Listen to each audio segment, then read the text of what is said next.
So we all know the crazy story of Jonah, where God tells Jonah to, hey, you go to Nineveh, but Jonah's like, nah, and, he eventually does go to Nineveh by a giant fish or a giant, what people believe, whale. But if this actually did happen, how on earth would Jonah have survived? Which is a very good question, and we'll be trying to answer this question today.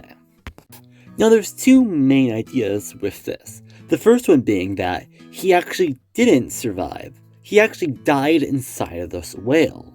In the book of Jonah we read, and said I, this of course being Jonah, cried by reason of mine affliction, unto the Lord. And he heard me out of the belly of hell, or Sheol, cried I, and thou heardest my voice. It is indeed possible that Jonah died, and he's describing himself in hell.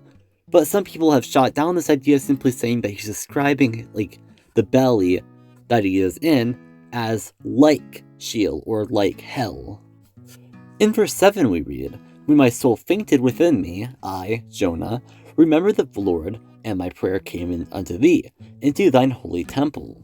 When my soul fainted within me could be a reference to his soul leaving his body when he died, but some have also thought this verse may simply mean he was under great stress or something related to that.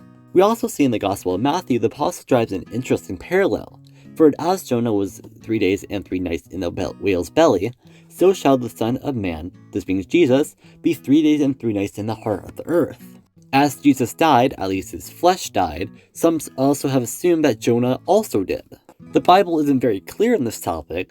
It's very possible that simply God in his omnipotence provided air to Jonah or something of that nature, but it's also very possible that, as we just mentioned, Jonah simply died.